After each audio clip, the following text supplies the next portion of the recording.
banyak wanitanya ketimbang dengan laki-lakinya, Pak.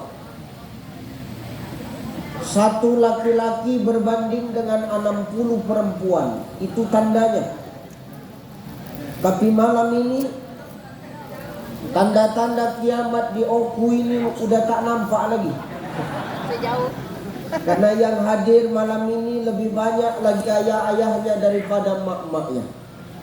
Bukan berarti mak-maknya tak mau tak datang. Orang ini mau datang. Tapi dipikir Pak Bupati sama Pak Wakil karena baru dilantik, takkan mungkin menyediakan makanan yang banyak untuk mak-mak.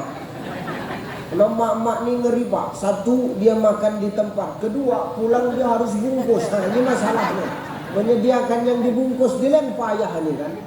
Tapi insya Allah mama yang hadir ini semua adalah wanita solihah. Amin. Amin. Insya Allah ibu-ibu yang hadir ini adalah para istri solihah. Amin. Insya Allah ibu-ibu yang hadir ini adalah para istri yang berbakti kepada suami.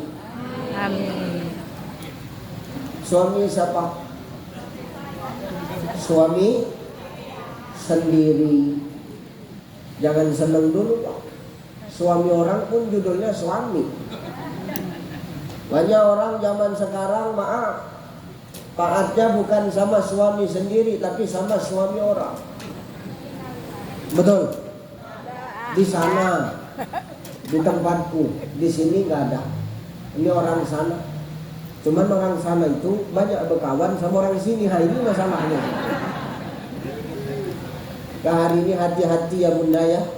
Banyak para istri sekarang, maaf, solehnya bukan untuk suaminya, tapi untuk orang lain, untuk suami orang. Ustadz kok tahu? Aku korban.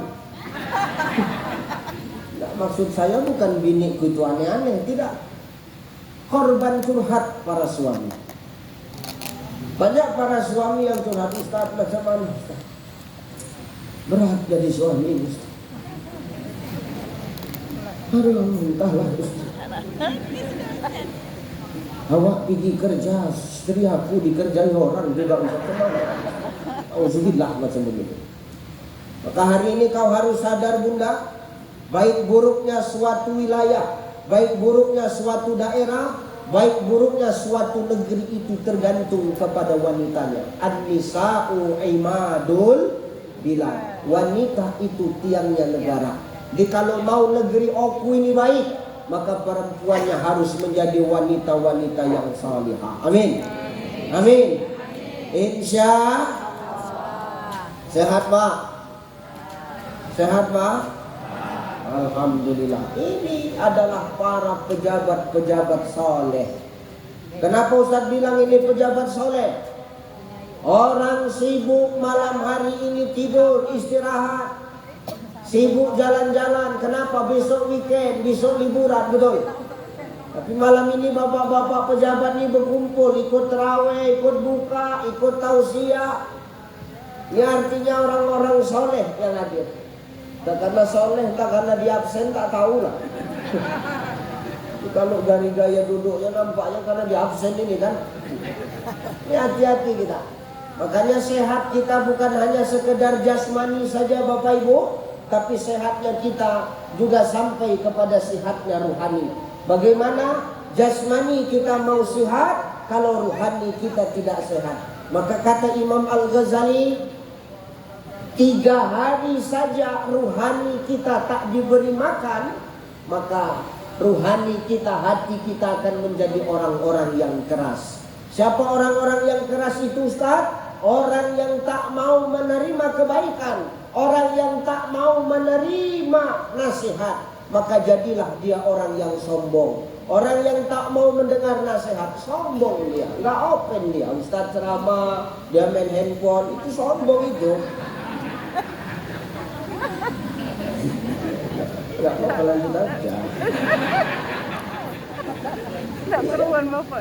Aku video, Ustaz video, nggak apa-apa. Hanya hari ini sehatnya kita bukan hanya sekedar jasmani, tapi ruhani kita harus kita sehatkan. Dengan apa Ustaz? Dengan saling kita nasihat menasehati dalam kebenaran dan menasehati dalam kesabaran. Ini tugas kita sebagai manusia. Ingat, tugas kita Pak Bu sebagai makhluk dua. Watawasau bil haq, watawasau bis. Mengingatkan dalam kebaikan dan mengingatkan dalam kesabaran. Tugas kita mengingatkan. Aku diundang untuk mengingatkan. Perkara yang diingatkan mau dengar atau enggak. Yang diingatkan mau ikut atau enggak.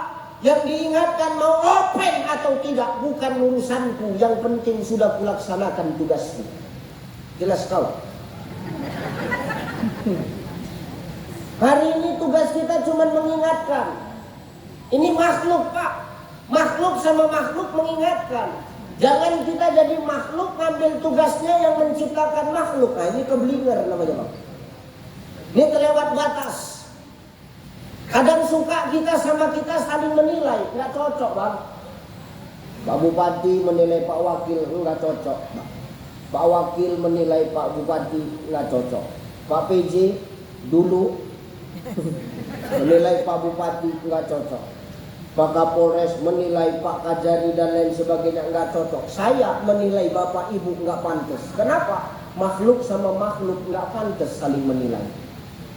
Kenapa? Yang kita nilai kadang-kadang belum tentu. Rupanya kita lebih buruk dari yang kita nilai. Betul apa ya? Betul nggak Bang? Ada di sini yang tahu amal siapa yang paling baik kan? Ada yang tahu? Coba tunjuk tangan dulu satu orang. Amalku di sini Ustaz paling baik, coba. Biar ku pijak batang leher. Ada yang tahu amal siapa di sini di antara kita yang paling baik? Nggak ada yang tahu.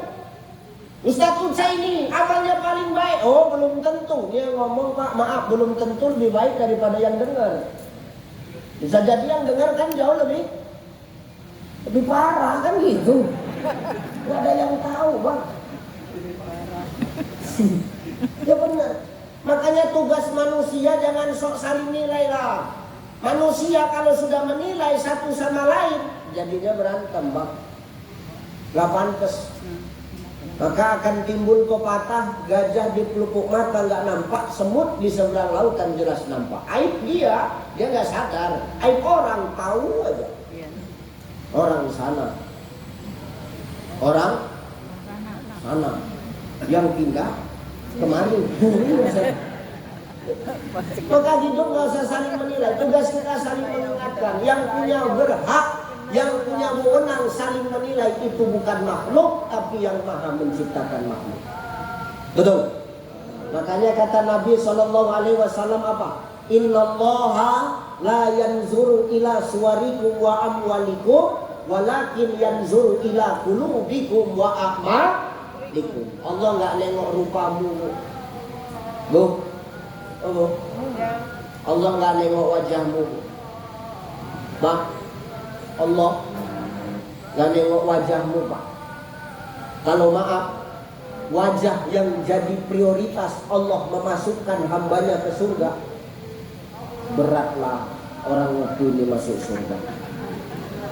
Berat Pak Kapolres, berat kali lah.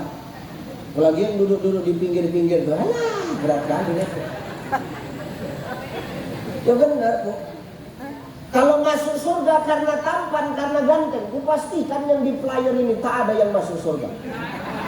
Kecuali inilah, ini belum tahu lagi kita sebenarnya. Ya benar Pak. Nggak ada yang masuk surga karena Allah tidak memprioritaskan penampilan kita. Wajah nggak dipandang Allah. Mau ganteng kau, mau putih kau, mau cantik kau, mau tinggi kau, mau pendek kau, mau hitam kau, nggak jadi prioritas Allah. Kalau perkara tampang masuk surga, Bilal bin Rabah Pak, harusnya nggak di surga. Berat Pak Kapolres. Kalau nengok potongan Bilal bin Rabah itu Pak, hitam, gemuk, pendek, rambut ikal. Itu siapa lagi di sini? Di sini contoh.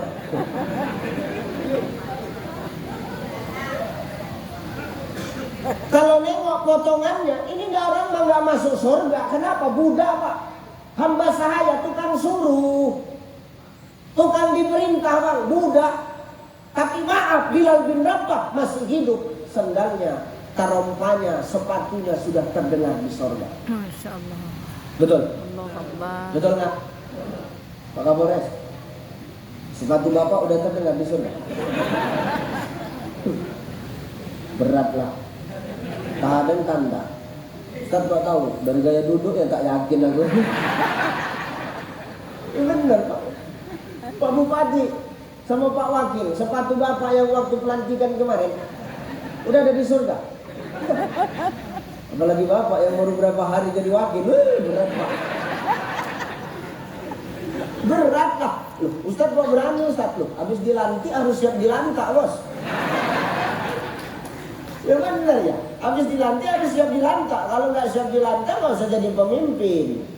Pemimpin itu harus tebal telinganya. Kalau tipis asal dirantam aja lah sama masyarakatnya Pak. Ini pemimpin sana bukan sini. Sana. Ya kalau orang sini mana mungkin. Udah 3 kali aku diundang loh. Nggak jerah-jerah juga. Ya benar Pak. Sepatu Pak Bupati, Pak Wakil belum mungkin ada Pak. Pak Inspektorat. Mana Pak Inspektorat ini? Sumroko aja gede. Itu masuk ngajak